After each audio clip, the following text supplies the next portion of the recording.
So for today's lecture, before we actually get into it, or for today's lecture, we're going to cover object-oriented programming versus functional programming. We're going to go over Python libraries, JavaScript libraries. You guys already encountered some of these with testing. And then we're also going to go into debugging in Python. And before we actually go into reviewing yesterday's code, the validate phone number and stock picker, we're going to go into this debugging Python's embedded tool. So when you guys are running, you guys are printing a lot of things out just to see like what the current status of a variable is or anything like that. Mm. Python has a really cool debugging tool called Embed, and which is an actual library, or is actually a method that's within the IPython library. So when we've been working with JS, we've been npm installing like Jest and various other libraries. Python also has external libraries that other people have written to make your life easier, and IPython is one of them. And in order to install external Python libraries, we can do pip install, where is it? This command here, pip install, and then the name of the package or library. And then we'll have access to this embedded or embed method. So let's just go do that real quick. So I'm going to my terminal, I'm pip installing it. It might be already installed. See, it says requirement already satisfied. I've already installed it once before. The first time you do this, you want to dim the lights if you guys can, it's easier. Thank you. Cool.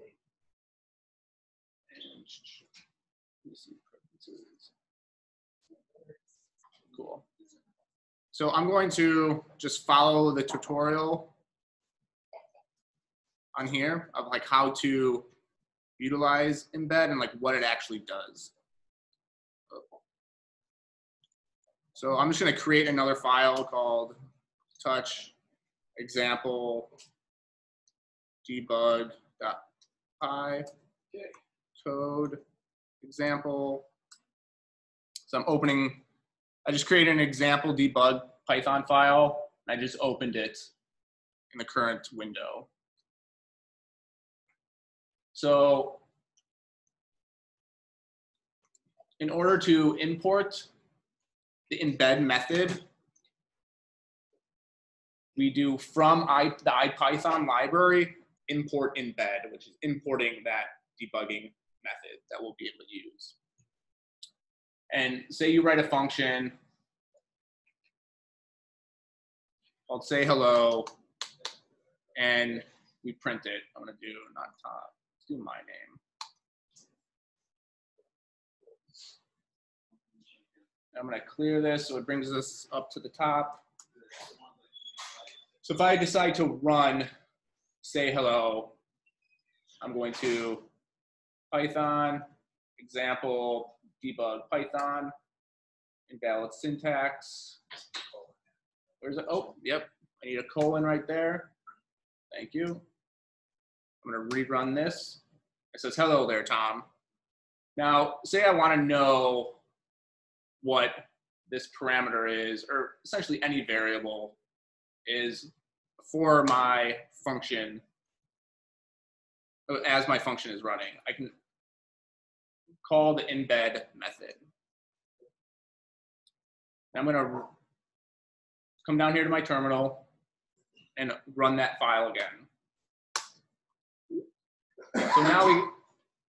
So right now the function runs and it hits this embed method, and then within the terminal we get this user experience, this like prompt type thing where it says in one, and you can type in essentially anything, but you can type in variables to see what the current variable looks like in the method or in the function.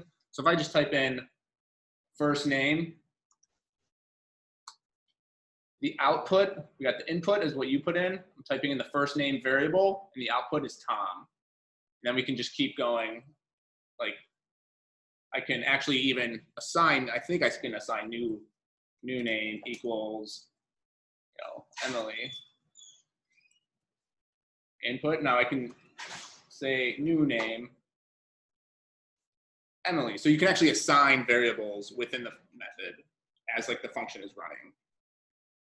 And then just to exit, to actually finish executing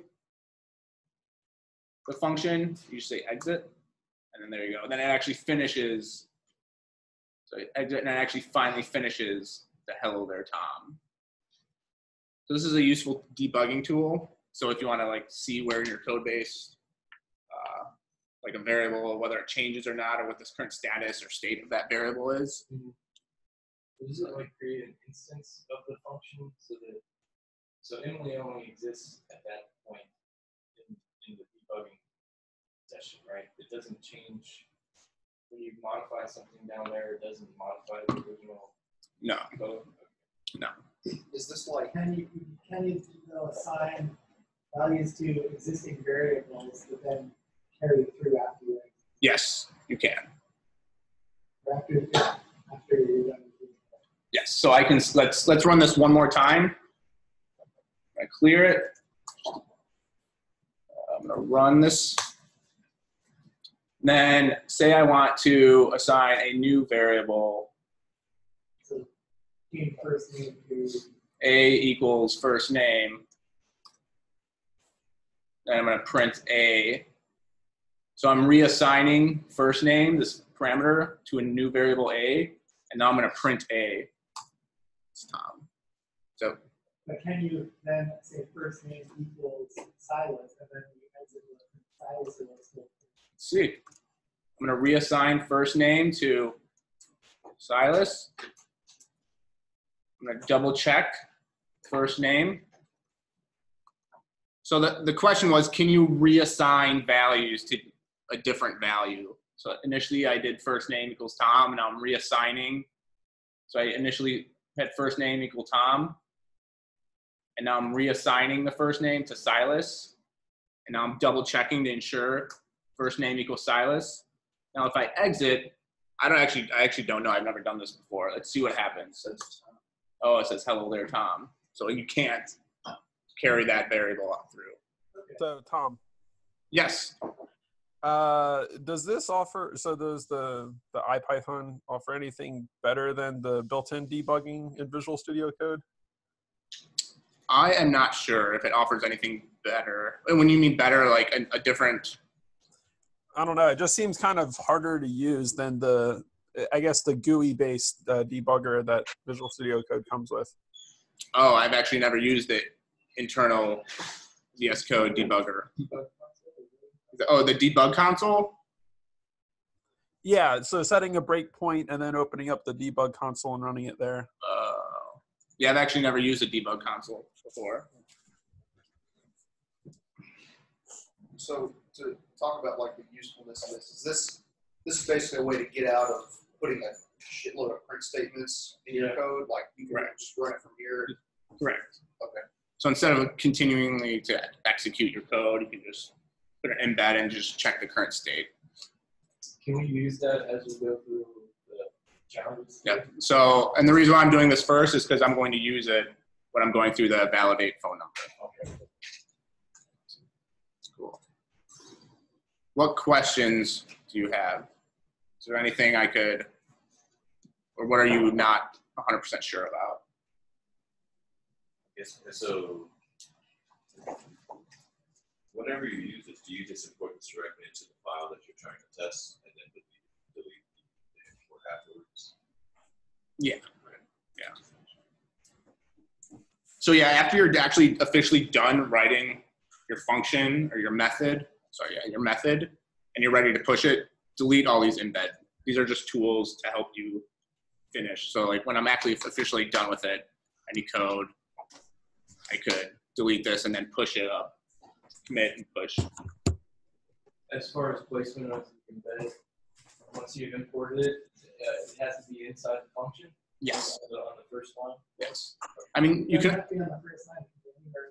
Yeah, it could be anywhere in the function. That is the point of it stops. If you wanted to in the middle of a loop, I think you put it in the loop and then see what the loop values are at that point.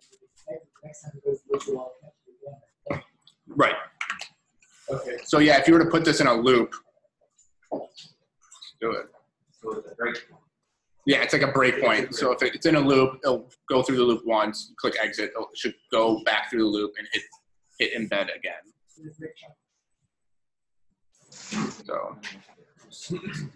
like if you use it in a loop, it's a way to check what your I would be at that point or whatever. Correct. Yes. Wherever you would put console log. Yes. is where you're gonna All right. If you don't have any more questions, we're going to move on to validate phone number. So over here, I've already imported or cloned validate phone number. I've got test specs file. I've got my validate phone number file. So I'm going to navigate to the validate phone number directory.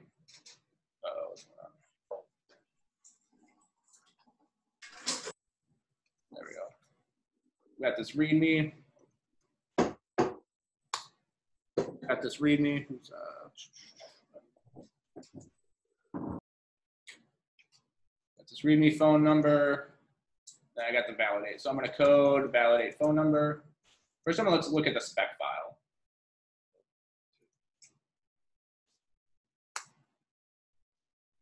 Cool. It's already open. So I've actually already got all the test specs written, which is good. So we're going to actually do like test-driven development. We already have our test specs written for us. Now let's code validate phone number.py. Let's open up that. I'm going to split this so I have both of them. So I just, yeah, split the screens. And so with test-driven development, let's run the spec file first. Python, validate phone number, spec. All right, I get 8 tests ran, 6 failures. Interesting. Cool. All right, we'll figure it out. So the first thing I want to do in the validate spec phone number, or validate phone spec file, I want to comment out all the specs. I just wanted to kind of do it one at a time. Sure. So I'm going to comment out this one because this one is going to be testing this phone number method up here. And actually, so is this one. The second one over here is also testing that. So let's test those two. Let's just run that again. Just make sure we got two tests ran down here in the terminal. 1 failure, whatever. We'll figure it out. All right. So let's bring up the regex, the validate. Regex, where is that? That was yesterday. Phone numbers. I'm going to use this tool, this tool right here. So let's see what the first test asks us. When you call a phone number has phone numbers, which is it's a legitimate phone number, you should get true. So this has phone number will take an input string, this my phone number colon, and the phone number, and it should return true if it actually has a valid phone number like that. So I'm going to just copy this and go over to Rubular and type that in here because this is my test string, my input string. I'm also actually going to confirm that when you call a phone number has phone number with a bad phone number, you should get false. So I'm going to actually paste this in as well.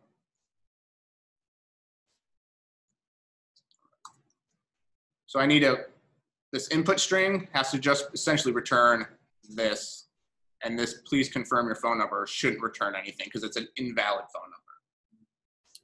So regular expressions are kind of a pain, I think, just because it's all trial and error, and there's multiple ways to do things.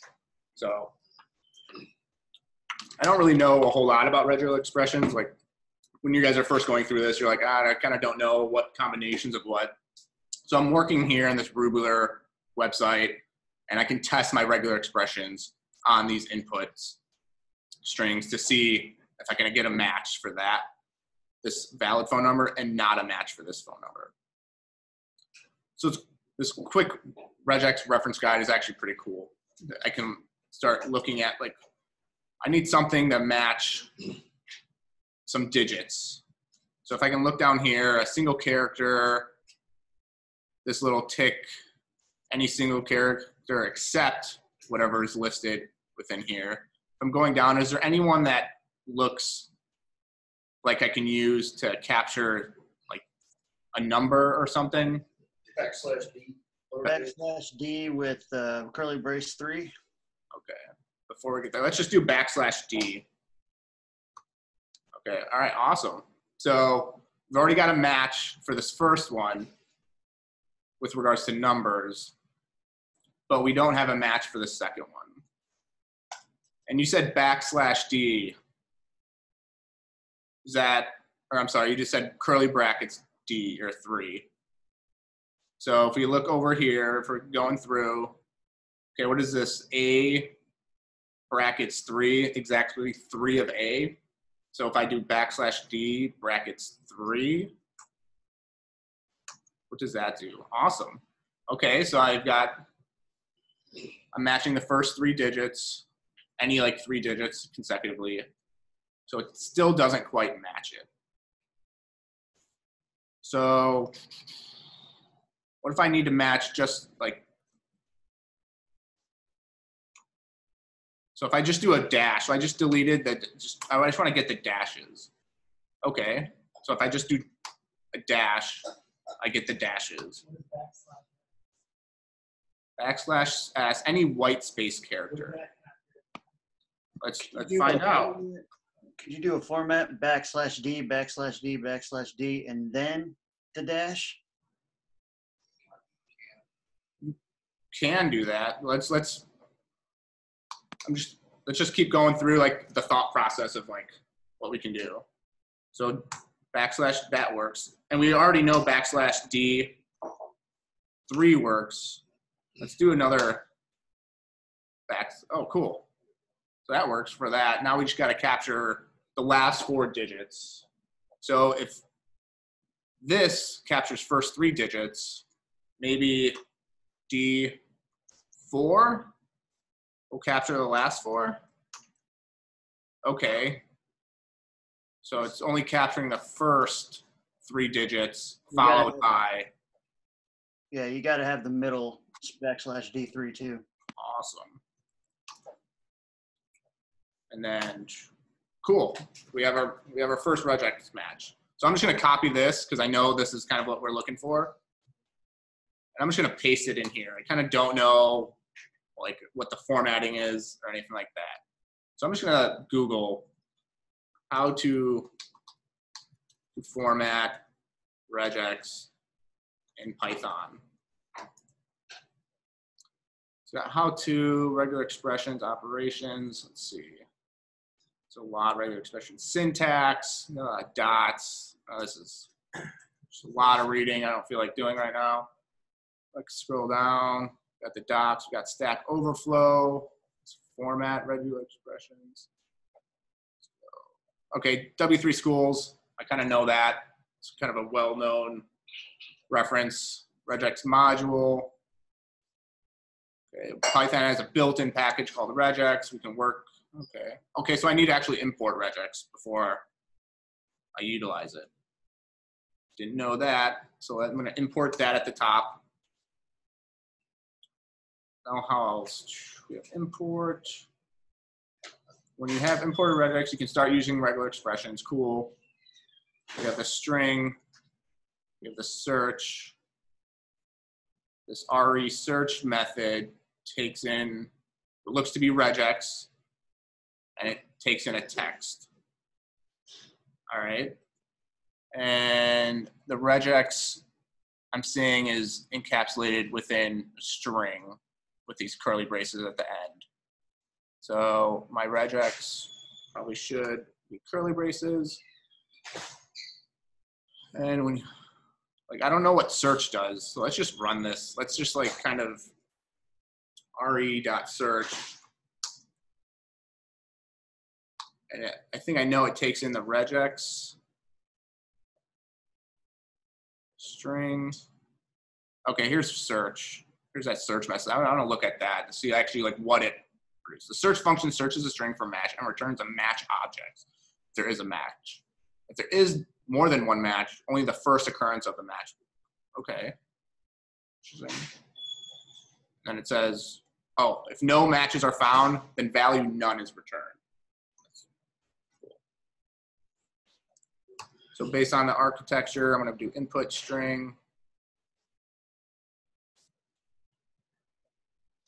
And let's set that to a variable answer.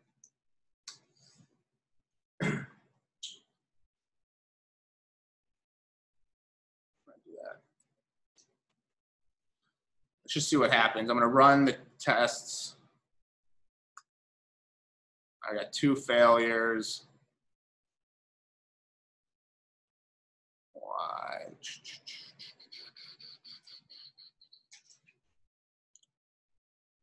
Oh, it's a lot of failures. Test has phone number true with a legitimate photo. Should get true.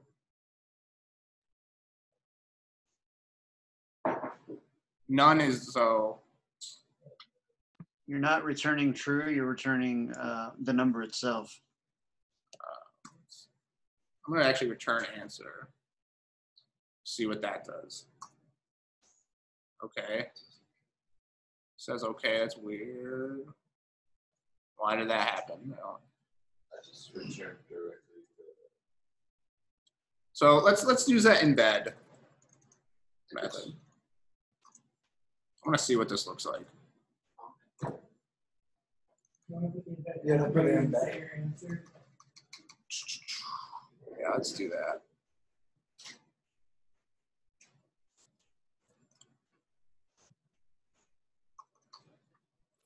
And then I'm going to actually just call this down here. I'm going to use one of the test strings to see what it returns. So what I'm doing is just in this validate Python, I'm just going to run this method. I'm going to delete this pass. And I'm using one of the input strings from the spec file. I'm going to just run this file.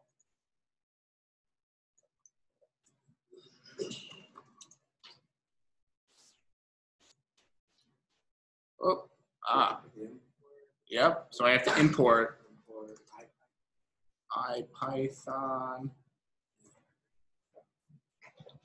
from IPython. Thank you. Import embed.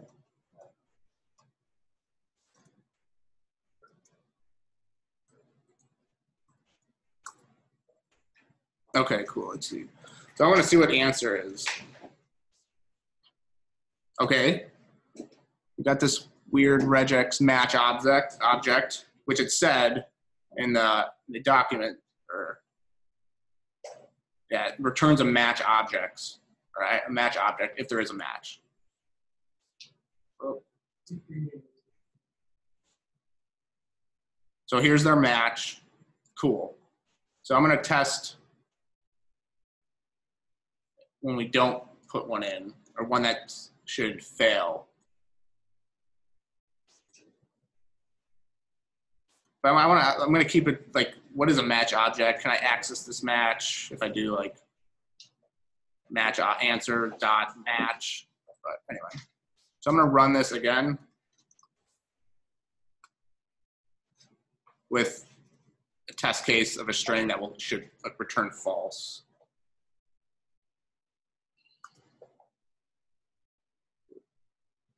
So I'm down here within the embed, I'm going to type in answer to see what this variable is.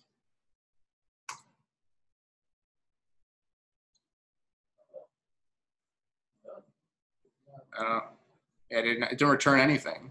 All right. Oh no, what happened? Got stuck. Killing. Cool. All right. Let's bring it up. So let's, instead of answer, this is like the good regex variable. I like that. So with a legitimate phone number, good regex returns a match object. So it returns something. And if it doesn't, it returns none. It doesn't return anything, essentially. So I'm going to do like if good regex. If I do if good regex, it means it returns something, which is a truthy value. I'm just going to return true.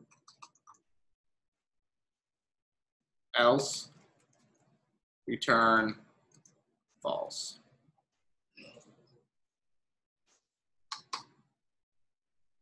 Now let's run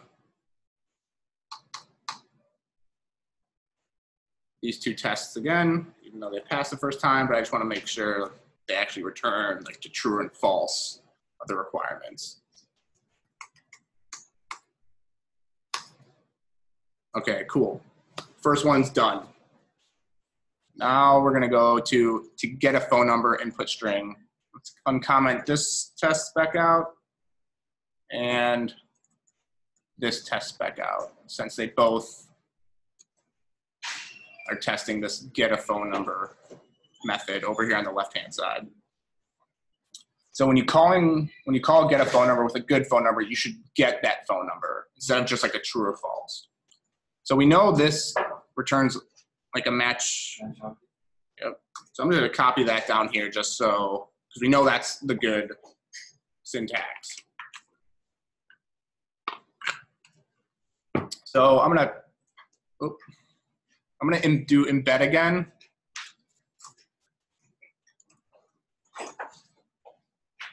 To return good regex, just to see what that match object is again, and see if there's anything we can do with that object. So please don't share this phone number. So on the right hand in the test spec, I'm just copying and pasting the input string. Now I'm going to run this get phone number to see what good regex looks like when. So I'm going to run Python validate phone number. I'm running just the actual validate phone number Python. I'm not running the test spec yet. Actually, you know what? Let's run the test spec, see what we get. Maybe it passes. I don't know. Oh, shoot.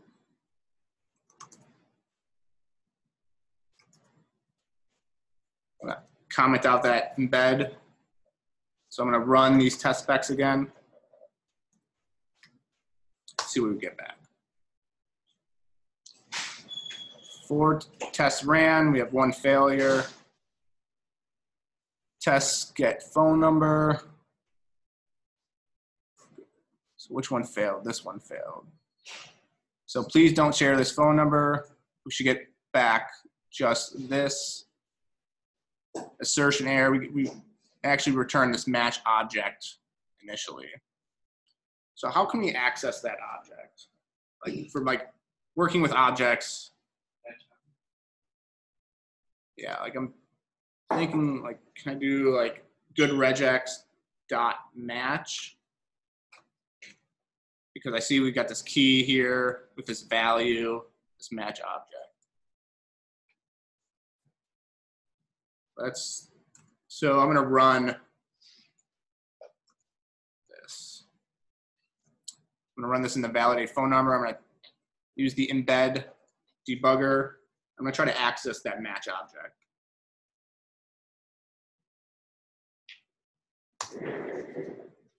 So good regex, I'm calling this variable right here. See what it returns. Okay, it gets this match object. What if I call it good regex dot match? Right, and that will return it. Attribute error traceback. That's new attribute match. Okay, that's interesting. So let's see what we can do. Would it be match equals maybe? What is that? Would it perhaps be match equals? Oh. What if Maybe we? search isn't the function we want to be doing. Yeah, maybe search isn't. Like, is there like maybe another Good. Find all works. find all works? I'm gonna look at search a little bit more. Yeah, find all is actually going to It's, return a list, so you might take some extra steps there. Honestly, when I did it, I just did return search, and I messed up. interesting. You could do along the same lines as your first function. If it returns true, just return what it saw. But How do you access what it saw? yeah, I guess that's Question true. right So- I guess that's true. I'm in W3 schools looking at the search function and see like what it is, if there's any other methods I can possibly use. This is my thought. Okay, there's a split, returns a list where the string has been split at each match. No, we don't want that. That doesn't make sense. Max split, that doesn't sound right. Sub replaces the match. No. This is just like my thought process on like how do I solve this. Just a lot of it's reading documentation. 80% you're going to be reading, 20% you're actually coding. Turns none.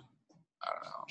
Match object properties and methods used to retrieve information about the search and the result. Okay, we have span, returns a tuple containing the start and end positions of a match. No string. Oh, okay. Dot group. Awesome. Let's just see what that returns.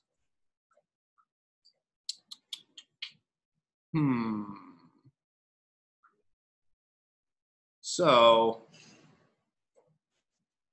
I've got good regex. Is that? What if I do dot group? I call that. Just looking. X span, X string, X group. I'm going to run this example. I just want to see it. What happened? This thing already run?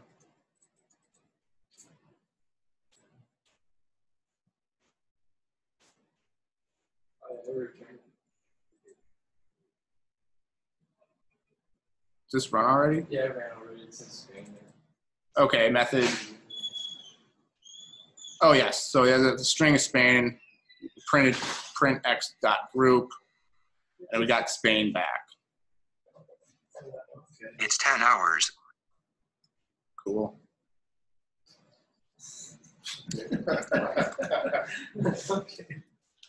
So I'm at this regex. I've got this. I know that good regex is in fact the good input for the regex. And then I'm just going to do if good regex return good regex dot group. So else, what's the else?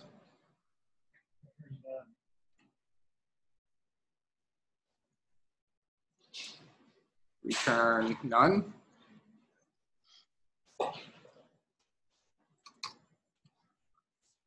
So I'm going to do the embed. I'm going to look at embed again. I just want to see what that actually does. So I'm going to run this validate phone number with this embed method in here. And I want to see what this returns. So I'm going to do good regex. Okay, what if I do good regex? I don't know if this is going to work in here. Awesome. So cool. You can run functions and methods within the embed. So I'm going to exit this. I'm going to delete the embed. I'm going to delete this. For the time being, I'm going to run our tests again. So I'm doing Python validate phone number spec to run our tests. Hey, babe. Your phone just went off. For indicator alert. Remote team, we can hear you. I'm going to mute. Oh. Is that David? Okay. So we got our first 4 tests passing. So let's move on to get all phone numbers.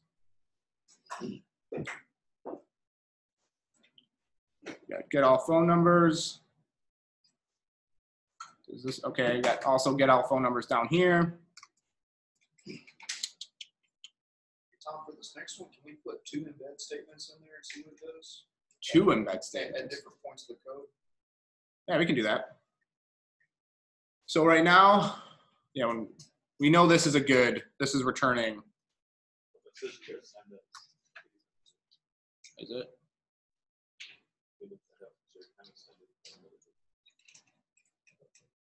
Oh. Remote team, can you guys see the classroom and see my screen? Yes. Okay. So let's get all phone numbers. Where's this input string? So we have this input string. I'm gonna go back and use, oh, not that. This ruler again. Okay, that works. That's returning everything.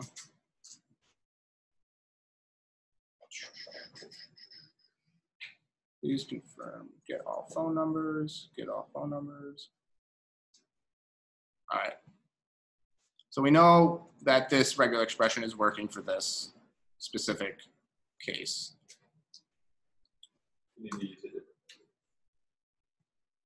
But yeah, I just want to embed again.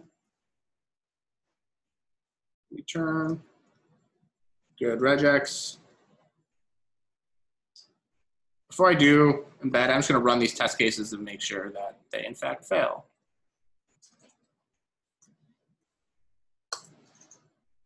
Okay, ran 6 tests and 2 failures. So for this first one, get all phone numbers, where the input string is these 3 phone numbers, and the output should be, looks like a list of 3 phone numbers. We get this regex, or this match object, with only 1 phone number. So it's only returning this one. So it doesn't look like search is going to work here. So I'm going to go down and look at back in W3 schools at the very first regex page, where we find search, split, sub, Find all. find all. Cool. Let's look at what find all does.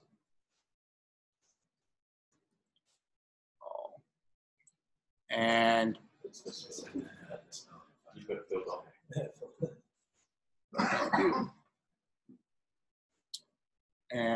I'm going to run this method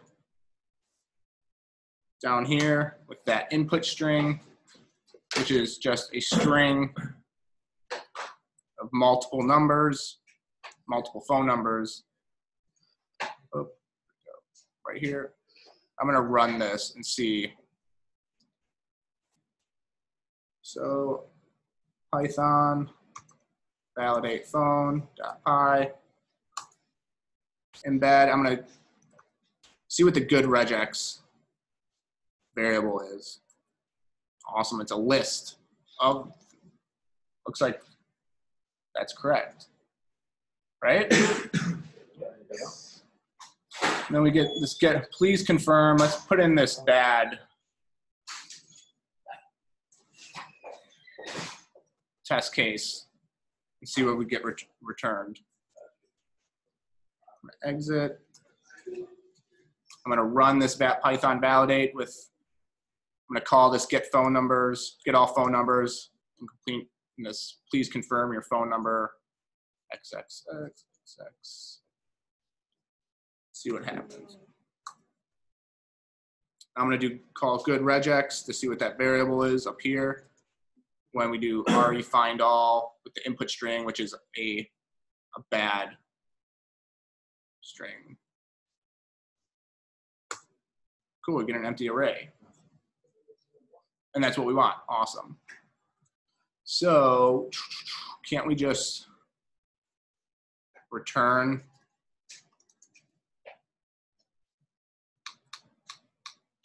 that?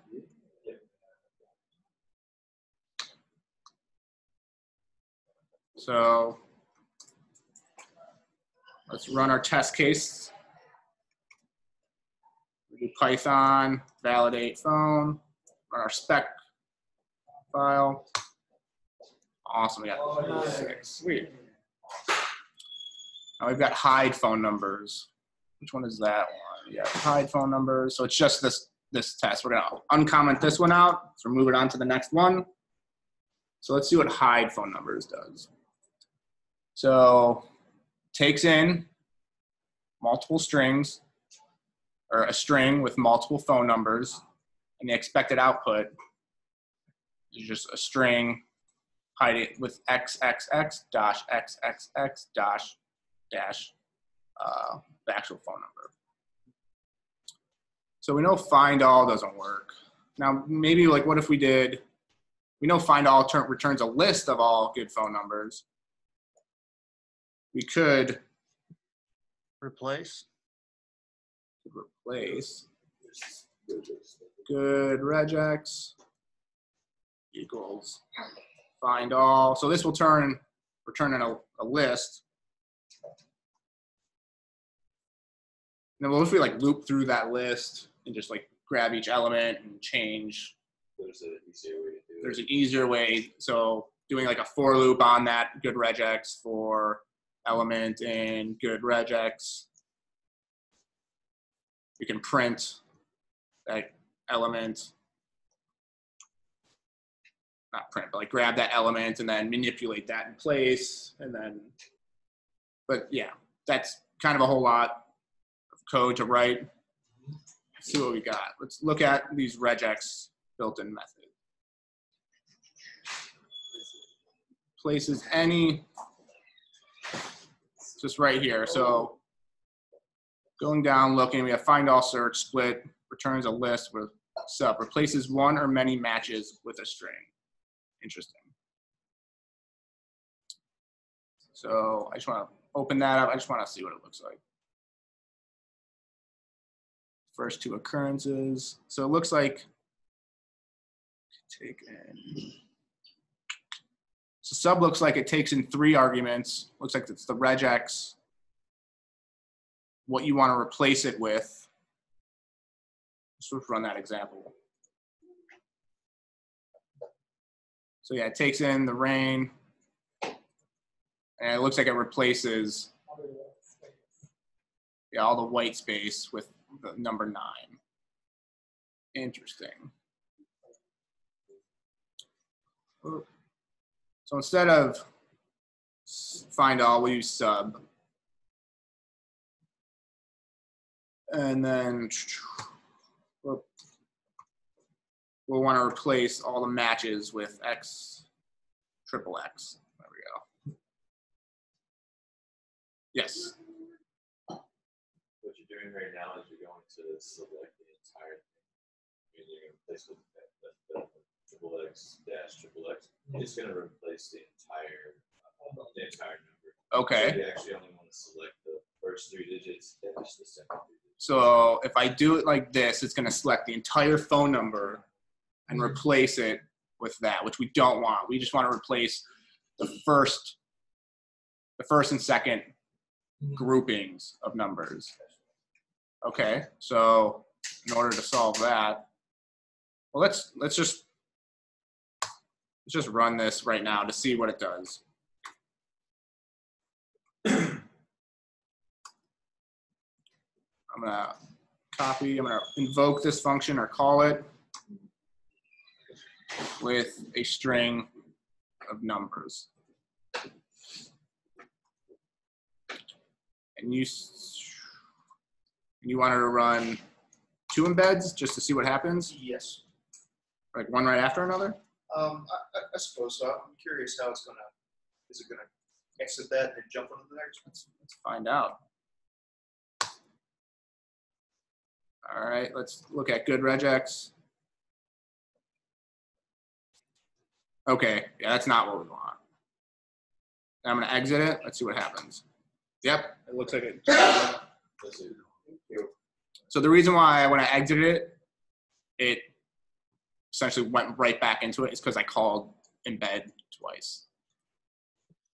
So the string that you're replacing it with, you can do the _D curly braces 4 at the end. Oh, yeah. No, that won't work. It'll fail. Say that one more time. After the xxx.xxx, Oh. then put _D curly brace 4. Let's try that out. Do I need anything in front or? You want to extract them in the front. No, that'll replace all of them. All right, let's see. Oh, what happened? It doesn't want to take. So it says during handling this /D key error.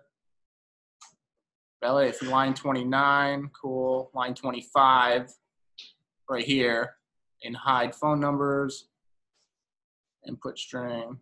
So it's something with, it's throwing an error within this method. In order to find that, we can go into actually seeing the actual source code of how this method works. So what if I did R in front of that? What does R mean when you put it in front of it?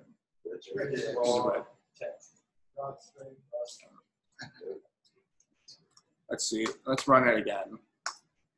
Yeah, I don't know if that's working.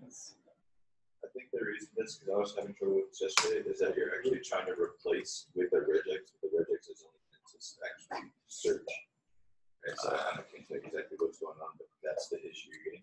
I think it's Should replace with regex. One thing you can do is if you put a grouping in your regex in parentheses. Okay. All right. Yeah, we'll get to the grouping in the next one. So instead of adding this to the end of that, or /D4 in the back of the one in the replacement string, can we just delete this one? And delete that.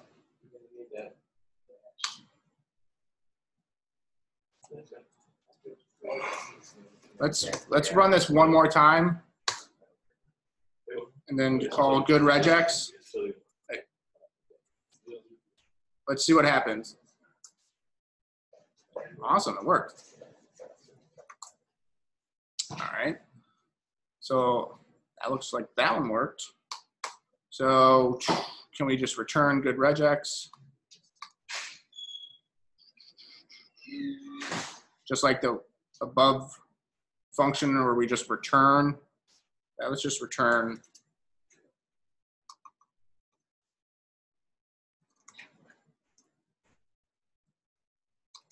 It'll work for passing the test with your, but if you have you might want to put in a check above it, say if it actually has a phone number in it, so that you don't just replace anytime you have 6 numbers separated by a dash. But not a full phone number. Like if you had, So we just test the length of whatever that encapsulating string, or of that. or above your return statement, say if has good regex or has phone number input. We can test for edge cases, definitely. But right now we're just going to test what the requirements are of this. So we're going to run Python validate phone number spec. See what happens. Boop.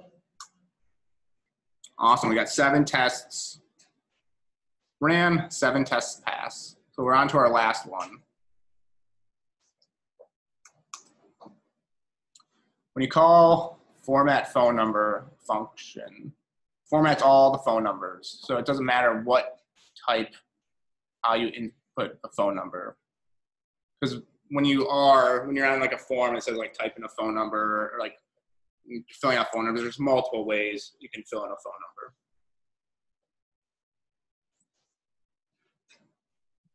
On this one, instead of using the dash after the underscore, or I mean the \D curly brace 3, you could use a period.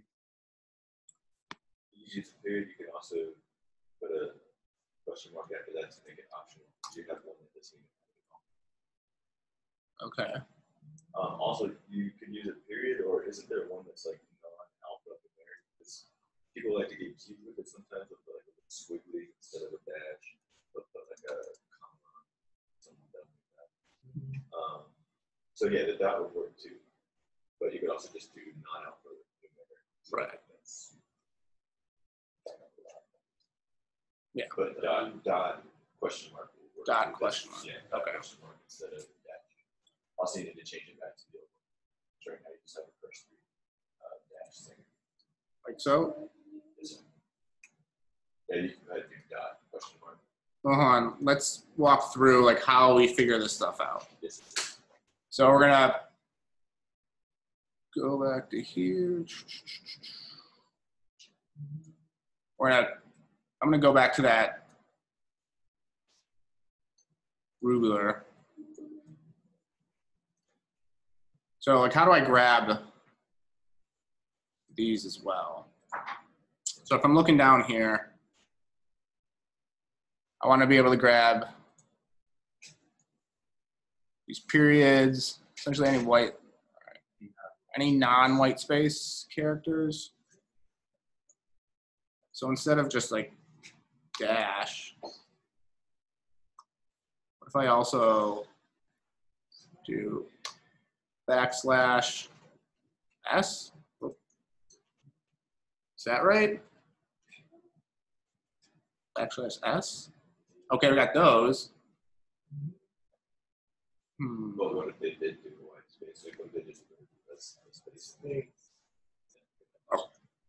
Are we trying to test for edge cases, or are we trying to test what we're actually passing? So what's this white? Any non-word character. Let's try what that does. Cool.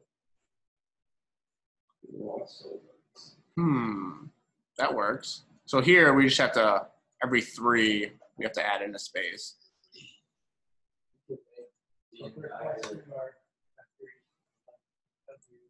After each /W, put a question mark. What does that do? It means it could be there. It doesn't have to be. 0 or 1 of A. Cool.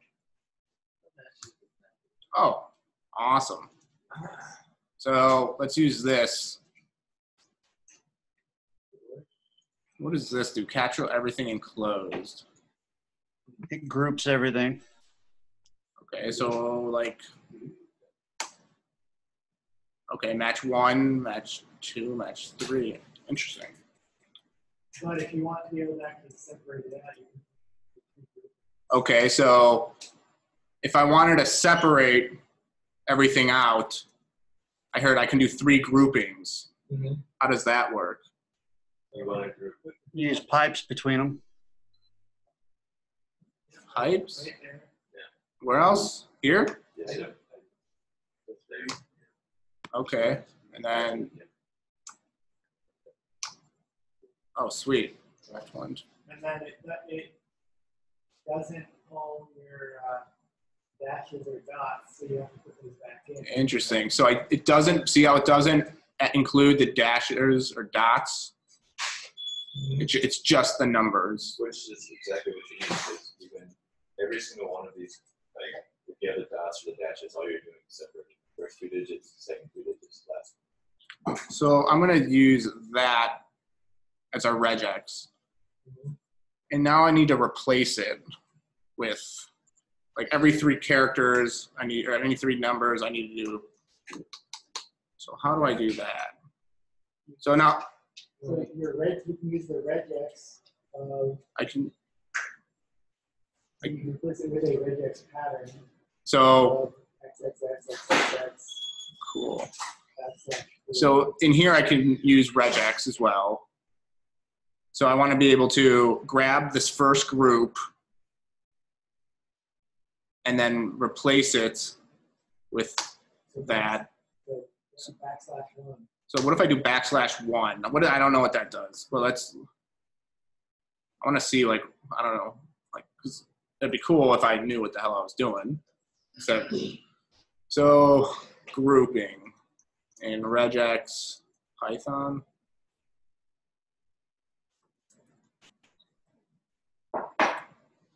Groups, regex with multiple groups, Stack Overflow. I don't know what this does. Answer.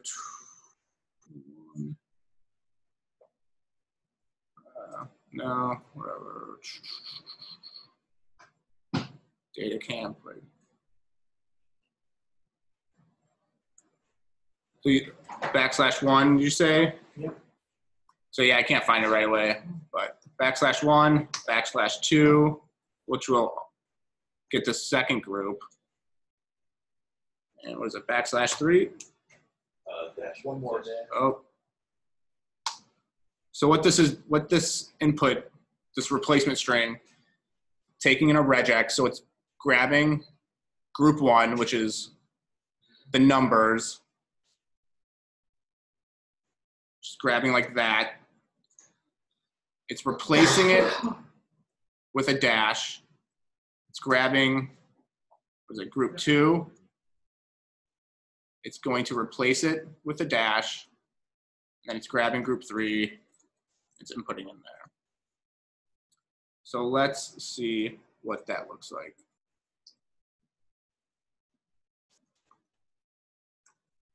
I'm gonna do format numbers. I think it might still work. If not,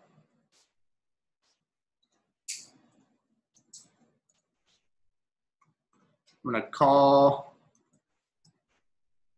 the validate Python. Then I'm going to call good regex to see. No, it's not defined, so Ethan is right. I kind of have to put that afterwards to ensure that the good regex is defined. I'm going to exit. I'm going to clear. I'm going to run that again. Good regex. Cool. So that's the string I get back. That looks like the string I get back. So I can just, let's return. It doesn't replace the groups you refer to with the /1/2. It carries them forward and replaces whatever you didn't include. You're calling group 1 and then putting the /1, dash, and then you're calling group 2 and then replace putting it the where you dash, and have then the calling. /1. That's what that's doing. Content. So let's run this spec file and let's see what, if we get anything, any errors back. All right, 8 tests ran, 8 tests passed. What questions? So this whole like exercise is like how to Google, how to research what methods are available to you to use. And as we said before, 80% of the time you're going to be looking through documentation, how methods work, everything like that. Okay. Kind of a question about embedding, if I can. Yep. And not to say I don't see a point in it, but why would, what are the benefits of using that outside of maybe just using some descriptive print statements? Because you can still, because I would say like printing and console logging is pretty elementary. Okay. In that when someone says, like, how do you debug your code? And everyone's like, oh, just throw a console log in there and see what happens. Okay. The reason what I don't like about it, and maybe I just don't understand the functionality of it, is say I've thrown a bunch of embeds in there. I see you could potentially get lost in which embed you're in and maybe not know. Like say I ran like a triple for loop and I want to know what I's doing. I don't know what I am looking at if I've got embeds plugged in. Yeah, I was wondering, because like you run and you put embed and you have like the assignment parentheses, can you put something in there to say like this is where I am? Something like that. I don't know what it does. Yeah, I mean, I actually don't know. So you can look at what the embed method does in the documentation. It seems like that would make sense, right? Yeah, if you could define it. Yeah, but still like going in console log. But yeah, it's just a debugging tool. Yep. And you can change what the data's value actually is when you're running it in debug too. You can't do that if you just print a statement. Okay, that's also Yeah. Thank you. Okay. What else? I would stick to just one embed at a time. Like at first, I would get rid of that confusion. All right. If nobody has questions, we're going to move on to stock picker.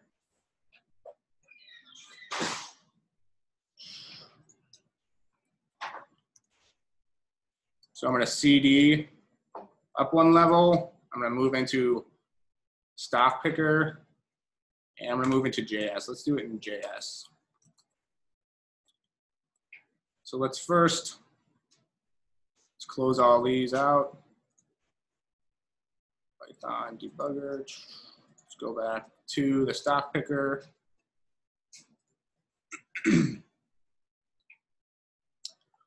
So for this challenge, we need to implement a stock picker that takes a list of stock prices, one for each hypothetical day. Each hypothetical day will be the index, and it should return a pair of days represented by the best day to buy. So essentially the highest profit. And you'll be returning those two indexes in an array. So for example, index 1, if it's returning 1, buy on day 1, I'm selling on day 4, I'm gonna have a max profit of 12. That's the best stock picker.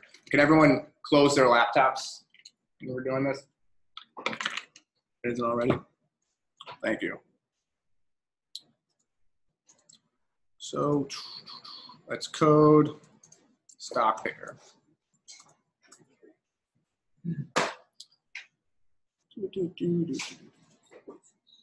So let's do some. Does anybody need like a 5-minute break? Yes, please. All right. Well, we're going to take a 5-minute break. Be back at 9:35, and we'll start pseudocoding with stock picker. Roger.